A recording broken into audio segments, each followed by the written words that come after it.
Assalamualaikum warahmatullahi wabarakatuh.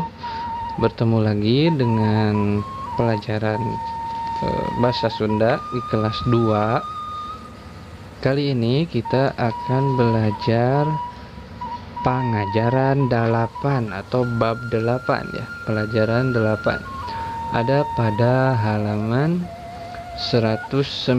Silakan anak-anak dibuka halaman 109. Nah, di sana dalam bab pengajaran 8 yaitu tentang ngajaga keselamatan atau menjaga keselamatan. Di bab ini kita akan belajar tentang keselamatan di perjalanan dan keselamatan di rumah ya.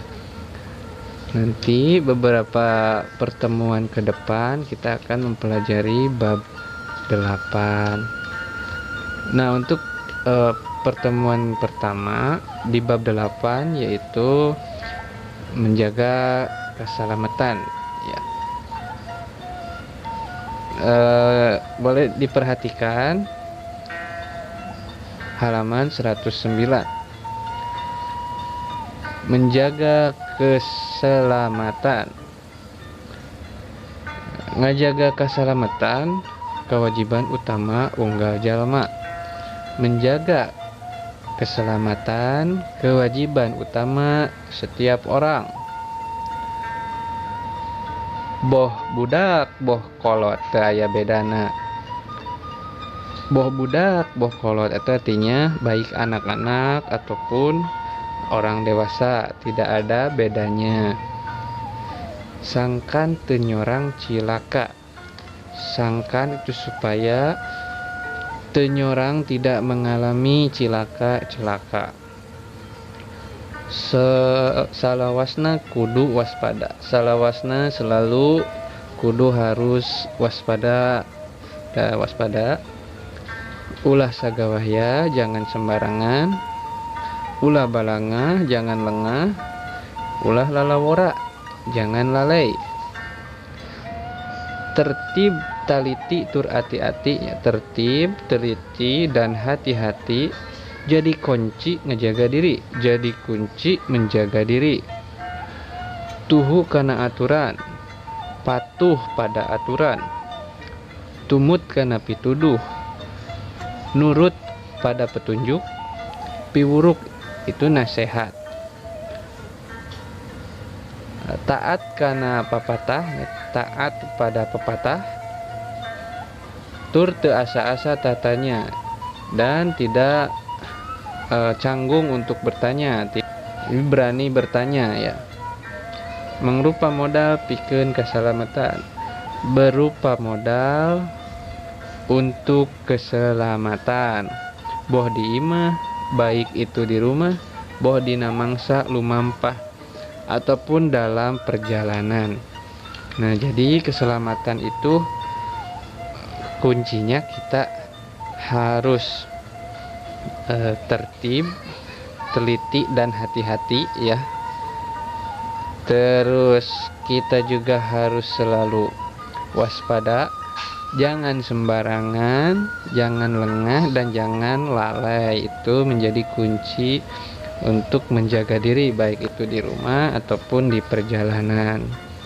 Nah, silakan anak-anak buka halaman selanjutnya, halaman 110.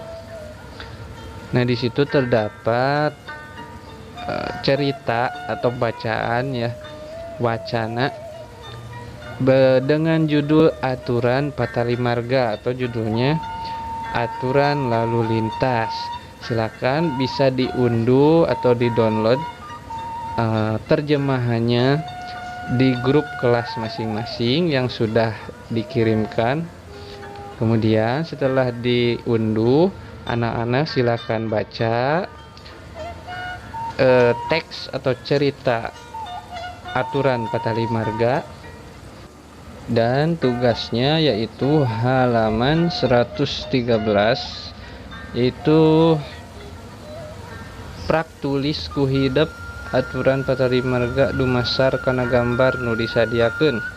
Silakan tulis oleh anak-anak aturan patali marga, aturan lalu lintas berdasar pada gambar yang telah disediakan. Nah, itu tugasnya dari A sampai D ya. Yang A, mentas jalan kudu dina titik-titik. Mentas itu menyeberang jalan harus di mana ke tempatnya. Dia yang B, lempang di sisi jalan dina berjalan di pinggir jalan tempatnya di mana atau pada apa gitu. Yang C, naik motor kudu make ya. Mengendarai motor harus pakai apa supaya aman ya. Dan yang D, nyebrang jalan ulah titik-titik. Menyeberang jalan jangan apa, jangan lengah. Nah, apa bahasa Sundanya ya lengah. Kemudian rambu ya artinya. Nah, rambu-rambu ini artinya apa? Kita sering lihat ya rambu-rambu tersebut di perjalanan. Nah, mungkin itu saja untuk pertemuan kali ini. Mudah-mudahan kita senantiasa diberikan kesehatan supaya kita dapat belajar di kemudian hari. Wassalamualaikum warahmatullahi wabarakatuh.